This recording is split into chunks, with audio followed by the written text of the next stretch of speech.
emergency. We weren't doing everything we could to remove barriers for people to retrofit their homes, to do their bit, to reduce their emissions, as well as lowering their energy bills. It seemed to me this family had done everything right, but somehow were being punished. The council had basically told me there is not real clarity on this. They couldn't say yes or no. You had to get planning permission. And so what we did was kind of talk with Paul Murphy's office about the situation with the planning, the lack of clarity around the planning process and what could be done so that the barriers could be removed. But I think really what we want to do is hear from Clive and Samantha about their situation, what has happened in the past with all of, getting it done and the letters that you received from the council. And then we'll also hear from Paul about the bill that we're introducing today to bring clarity to the issue so that it doesn't impact future homeowners that want to retrofit their homes and don't want to be worried that they're going to get a letter, potentially facing fines, thousands of euros in fines, as well as imprisonment.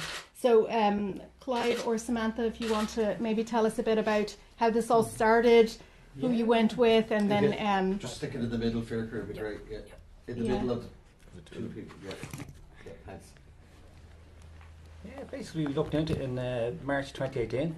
Our home was built in 74, so it was an old home. So we looked into insulating the house, and we found a company, RSA registered company, to do the work that was carried out. At no time were we told we needed planning permission, or we just thought we were doing the right thing, getting the house retrofitted, and to find out 6 years later then we got 4 letters in the door to say we need to take it down. Was a bit of a shock to the system, let's say. Yeah, absolutely. And Samantha, it must have been very stressful over the last year, basically, since the council first knocked on your door. It was, yeah, it was very stressful for the simple reason we thought we were doing the right thing. Our home needed to be, her bills were very, very high, and we needed to change something. So we decided, okay, we need windows and doors, but we'd also look into getting the wrap done to the house. We looked around, as Clive said, and we found a reputable company, and they ticked all the boxes. So we decided we'd go with them, and they had agreed. They came out and had a chat with us, and then they said that they could even do the grant for us. So they applied for the grant for us from the council. Okay, great. Thanks so much. And now I'm going to maybe turn it over to Paul here to introduce the bill. Just pass over there. Oh, yep. Thank you. All the mics. All the mics.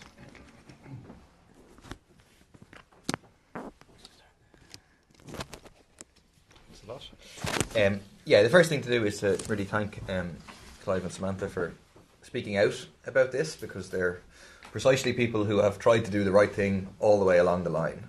We need millions of families across the country to take the step that this family have taken in terms of trying to insulate their homes, bringing down their carbon emissions, and also bringing down their bills. We think that they should be doing it with a lot more support from the state in terms of 100% grants, in terms of a state construction company, and so on. But at the very, very least, they should not be criminalised or potentially criminalised for doing what they have done. And the idea that you would face thousands of euros in fines or potential imprisonment for simply getting external wall insulation on your house is obviously outrageous. I think people, when they've read the story in the papers, when they've heard from Clive and Samantha over the past couple of weeks, have been shocked to hear that this is the current reality. That current reality is confirmed in an answer to a parliamentary question from the Minister of Housing, who states that those who install external insulation may require planning permission, and this decision is made by each council on a case-by-case basis. Just to be clear, by the way, in case you have this view in your mind that they must have done something hideous to their house, I've come and seen their house. It's exactly the same external wall insulation that you see on homes all across the state. It looks nice, is in keeping with the other homes in the area. There's nothing crazy here whatsoever if you go out and see it, and there are various pictures online. So there is a flaw here, and it's a flaw in the legislation, which is that at the moment external insulation is not excluded from the need for planning permission as a rule. So if you want to go and get solar panels at the moment, as long as you do it within certain rules that are set out in regulations, for example, there has to be a gap between the edge of the roof and the solar panels, there's a limit in terms of the number of solar panels and so on, but as long as you do it within certain rules, you can be very, very confident that there's no requirement for planning permission. You can put solar panels on your roof, you can go to the company, you can get the grant, and there is no danger whatsoever that the council is going to turn up at your door and say, have you got planning permission for that? And begin to send you letters saying you'll face a fine and then or potentially imprisonment. And effectively exactly the same thing now needs to happen for external wall insulation. We need to exempt external insulation from a requirement for planning permission, except in certain very limited circumstances. So that's what our bill, the Planning and Development, Exempted Development External Wall Insulation Bill 2025 does.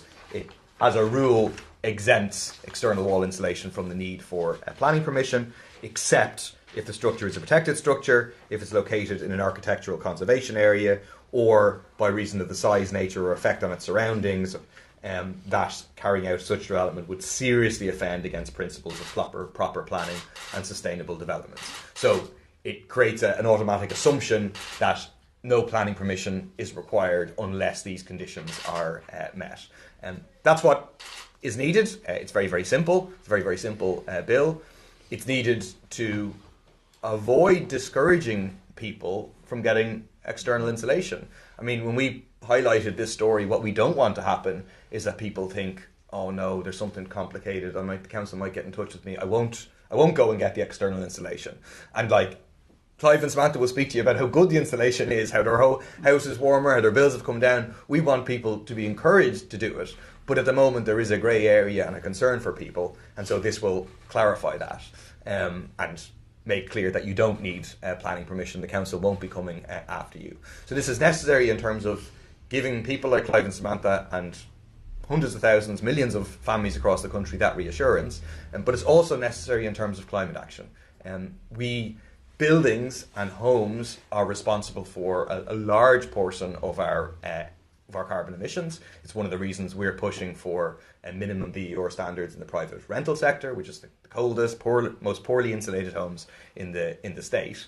But this is a crucial measure to bring emissions down, and we need not to put barriers in people's way, but instead clear the way, make things very clear for people to be able to go and get this done, reducing their bills and reducing emissions. So that's what our bill would do. Great, thanks very much, Paul. So open up to media questions. Paul, just two questions on this subject. Just first of all, just to be clear, are you saying that because of what happened to Samantha and to Clive, that could be putting off other people from maybe going down this route? And then secondly, obviously you're looking to introduce this bill. You can't introduce a bill retrospectively, so obviously this will may benefit other people, but Clive and Samantha, what happens? Yeah, so... Sorry, one sec. Yeah. Okay. Sorry. In terms of the second part of the question first, yes, it's true that this is not retrospective. It can't be retrospective. I understand, and Clive and Samantha might be able to provide further details, but they're currently on their third attempt at getting retention permission from the council, and we certainly hope that the council will see sense and grant that retention, and therefore the issue for Clive and Samantha will hopefully be positively resolved without any fines, without any imprisonment or anything like that. In terms of our people being put off, I think there's certainly a danger that people now hear that things are not as simple as perhaps they assumed, that they could go to a company which is SEAI registered, approved, and then later down the line be faced with a knock on the door from the council and being told, oh, really, you need planning permission, now you need to apply for retention. That is concerning for people, and we don't think it should put people off, because we think the imperative in terms of people bringing people's energy bills down and bringing people's emissions down is so great that people should do it regardless. But there certainly is a danger of people being put off, and so the way to answer this is now for our legislation, or alternatively, if it can be done through regulation by the government and doesn't need this to go all through the stages of legislation, that's also fine. We're not precious about doing it our own particular way. But the point is, just like with solar panels, we need to make external wall insulation exempt from the requirement for planning permission. Just that you were saying that when you were getting the grant, it was obviously with the council, like it's their money. Was there nothing that kind of said, like, was there not, well, you didn't see the form maybe because it was the contractor, but was there nothing on the form to say anything about planning permission? Like, it seems a bit strange that the council, it's kind of like they almost broke their own rules giving you the money for the insulation. Do you know, like, it seems really hard to get my head around. It's them that gave you the money to do it. That's Welcome to our world. Yeah, that's exactly the way we feel. Why would the council give us the grant and pass it? Somebody had to come out to my home to actually give the company the money in the first place. So somebody passed it. We don't know who passed it. Why would they give the money if the work wasn't done to the company? So yes, they did pass our grant, and we got no papers in regards of that we needed planning or anything for it, and it's done 6.5 years. Just to add to that, what was explained to us was, I've said it before, it was to put a jacket on the house and put a nice hat in it, and it keeps all the heating in. So there was no conversation of planning when we said all the way down, all the way around, all the way up the top. It was never mentioned to planning. And as we say, if I'd have known now what I'd have done, I'd have never went ahead with it. I'd have said, no, you're okay. And I just kept me heating on for the whole day, which we were doing, where now we're not. I'd love to say, I recommend it to everyone. It's brilliant. It really is a good tool for anyone in an old home. But to go through this to get it done, it's not for me. It's put me off getting solar panels. We thought it was our next step to do in the house, solar panels, and I just said, no, not going through this again, no way. And your house, like, they're like, you know, it's an estate. Has there been other houses done similar design or that plain design? Like, it's like you can't really, like, it's very plain. You can't really go. You can't really go creative with it. You're trying to keep it simple. We've looked into this. There's 13 other houses between 4 roads in our actual small area. We're in Elmcastle Walk, and there's 4 different other little small areas together, and there's 13 houses at the moment done in ours. It didn't stand out either because there's a lot of people have brought out the whole front of their home and has changed the colour brick as well. So it is red brick. People have gone for orange brick. People have gone for grey brick. So our house didn't stand out at all in our small little area. It didn't stand out at all. I mean, your question in regards to the application, one thing for people to keep in mind is a homeowner will go and talk to a builder, right? And the builder is seen to be the expert on the issue. And that doesn't mean that Clive and Samantha didn't look into it themselves. I'm sure they did. They went through and got a number of different quotes. But if you talk to the SEAI, they'll say, go with an SEAI credited builder. They know the process. They did do that. You know, you don't fill out the grant forms or anything like that. They fill out all of the forms. They're the ones that go through all of that to make it easy for homeowners, as it should be. And so they're the ones then paying the price if something has gone wrong there. And I think if you went to the council's website, South Dublin County Council's website, to try to find out, do I need planning permission for this? You will not find a yes or no answer. It is not easy to figure it out. You click on lots of different things. I rang them to be like, this is not clear to people. And they say, well, you need to apply for an exemption then. That costs 80 quid. And then we'll tell you. So I went looking in the planning portal to have anybody else had this, you know, have they applied for an exemption? And if you can get an exemption from planning permission, well, surely you should exempt all of these from planning permission. Why gum up the entire system for something that everybody should be doing? We don't have the resources for it. So I went and found one almost identical to their situation where the exterior was going to be a little different than all of the others on the road. And the council said, yes, go ahead. We know it's a little bit different, but sure, a few others in the estate have already had this done, so full steam ahead.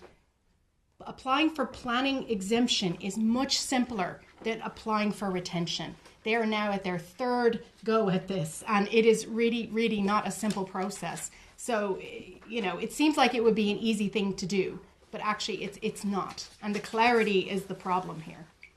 Is there a worry that there's going to be more and more cases like this, considering that there is still that gap in the legislation, and like you said, it's on a case-by-case basis? Yeah, I mean, we have been contacted by people who said, I don't think I did any planning permission for my home because it was just getting a wraparound. It looks lovely like their home does. And now I'm worried I'm going to get a knock at my door from the council telling me that I need to apply for retention and potentially get it denied. And the other thing is, it creates a situation of inconsistency across the country. Yeah. I'll go again. It creates a situation of inconsistency across the country because different councils may choose to apply the legislation in different ways. So it's quite possible that if Clive and Samantha were living in Dunleary Rathdown in a house that is exactly the same and exactly got the same work done, they wouldn't have a knock on the door. And on the other side, there might be people who haven't got a knock on the door in South Dublin County Council, but if they were living in Roscommon, they could get a knock on the door. So we need a national clarity to say this government encourages people to get external wall insulation and therefore it is exempted, and we just have that clarity and simplicity for people. Paul, just on a separate topic, obviously there was a lot of attention about Conor McGregor's visit to the White House yesterday.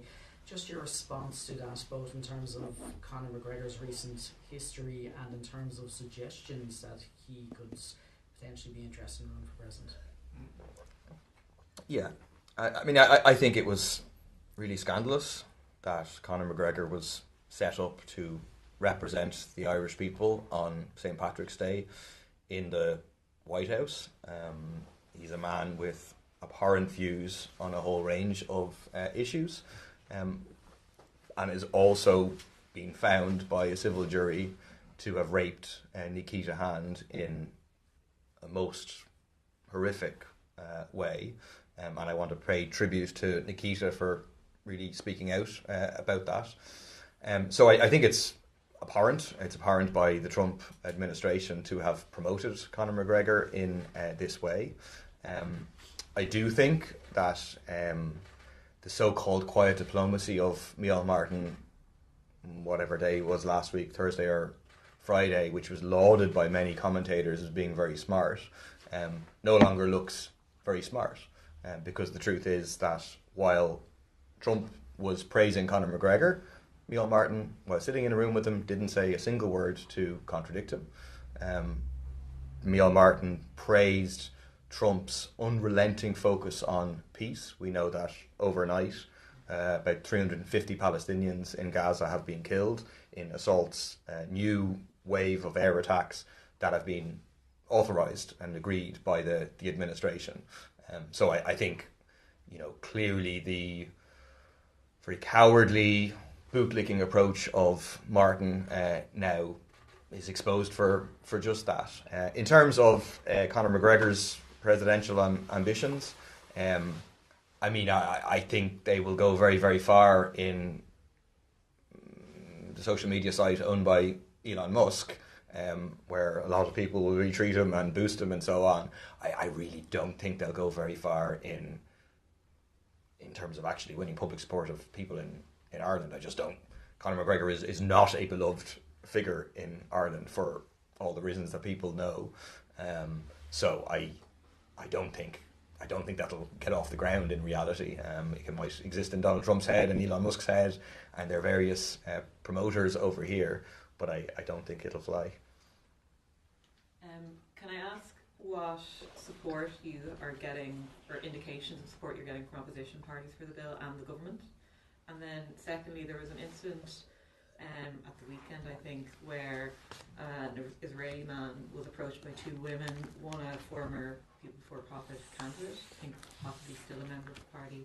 Do you have a comment on that incident?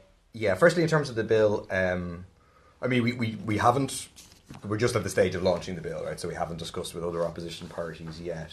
The one thing I'd say about the government is that I did raise it last week, wasn't it, with Micheál Martin, and he said, I do not understand why the local authority is seeking planning permission, and he promised to, quote, examine the details and try to get back to me.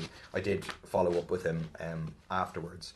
In terms of the incident in Dunleary at the weekend, there's a couple of quick things. One, just to state, just factually, that Lena Seely is no longer a member of People Before Profit, hasn't been for a few months, I understand. Secondly, I understand that there's at least talk of there being some sort of criminal investigation or possible criminal investigation. So I wouldn't want to go into the details of what's alleged to have happened. But thirdly, and the main point I would make, is I do think there has been a failure in reporting on the incident by certainly some outlets in presenting this guy as an Israeli businessman, when it's clear that he was an active participant in the Israeli Defense Forces. He is a member, or was a member, of the so-called cyber warfare unit within the IDF. They're the people who are responsible for the pager bombs which killed children in Lebanon. And I think really, you know, the real crime here is his actions as a member of the IDF, his support for the genocide, which has been quite vocal, as I understand it, on social media, and in terms of what happened overnight, which is clearly a complete breaching of the ceasefire. It's clearly gone now by Israeli choice, massacring of children, which comes on top of the attempt to starve the people of Gaza, deny them electricity, and so on. So that's where my focus would be. Would you disagree with the form of that protest?